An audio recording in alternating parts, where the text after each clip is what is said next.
Funny கப்பல் questions. அடுத்த question, நம்ம 4 பேர்ல தப்பு பண்ணதுக்கு அப்புறம் உடனே சாரி கேக்குறது யாரு? 3 2 1. அருண். இவங்க 2 பேரும் கேட்க மாட்டாங்க, நான் தான் கேட்பேன்.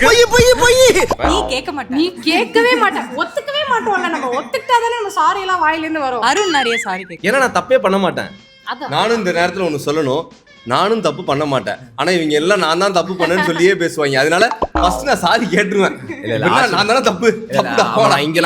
முக்கியமா நான் ஒண்ணு சொல்லணும். இங்க அருண் சாரி கேட்கறதுக்கு ஒரே ரீசன், அவன் தப்பே பண்ணனாலும் அந்த பிரச்சனையை முடிச்சு வைக்கிறதுக்கு அவன் உடனே சாரி கேட்டு சரி எல்லாமே நான் தான் பண்ணேன், இப்போ என்ன எல்லாருக்கும் ஓகேயான்னு சொல்லிட்டு அந்த பிரச்சனையை அவன் முடிச்சு வைக்க பார்ப்பான். தியாகி.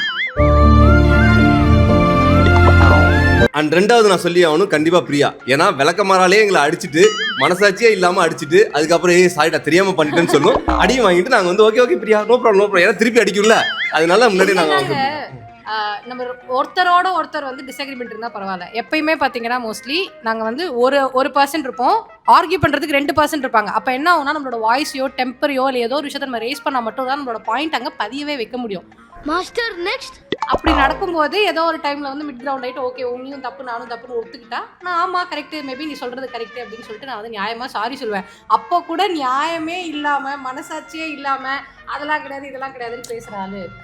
உங்க வீட்லயும் இதே சிச்சுவேஷன் கண்டிப்பா இருக்கும். பிரியா பேசுனதை வச்சு ஆமா இல்ல நம்மளையும் இப்படிலாம் பண்ணிருக்காங்களேன்னு சொல்லிட்டு உங்களுக்கு எல்லாம் தோணும். அவங்கள வந்து பேரை மென்ஷன் பண்ணாதீங்க.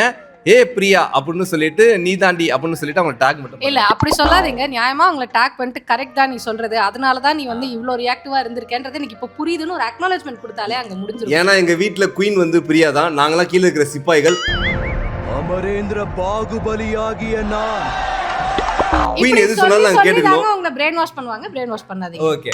சோ அப்படியே இதே क्वेश्चन வந்து நான் அடுத்த மாதிரி கேக்குறேன். தப்பு பண்ணிட்டு நம்ம 4 பேர்ல சாரி கேட்காத ஆள் யாரு? சார் நான் வேணும்னு பண்ணல சார். நீ யார கத்துற? நான் எவ்வளவு தைரியம் இருந்தா மகளே இதுக்கு நான் விளக்கம் கொடுக்கணும்னு நினைக்கிறேன். நான் வந்து தேவையில்லாம இந்த क्वेश्चन கேட்கிறேன். கொடுக்கிறதுக்கு ஒண்ணுமே இல்லை, இங்க மெஜாரிட்டி க்ளீன் மெஜாரிட்டி அவுட். இல்ல இந்த இடத்துல நான் ஒண்ணே ஒண்ணு சொல்லி ஆகணும். பண்ண மாட்டாங்க. என்னன்னா அரவிந்துக்கு பண்ணது தப்புன்னு தெரியாதுங்க. விரும்ப மாட்டாங்க, அதான் பிரச்சனை. குழந்தை மனசு. இல்ல அப்படி கிடையாது. நான் தப்பு பண்ணிட்டு சாரி கேட்கறதுக்குள்ள இன்னொரு தப்பு பண்ணிடுவேன். அதுல பெரும் போறதுக்கு ஒண்ணு இல்லைண்ணா. அதனால எதுக்கு சாரி கேட்கறேங்கிற கன்ஃபியூஷன் எனக்கு வந்துரும். அதுதான் அதுக்குதான் எதுக்குமே கேட்க மாட்டியா?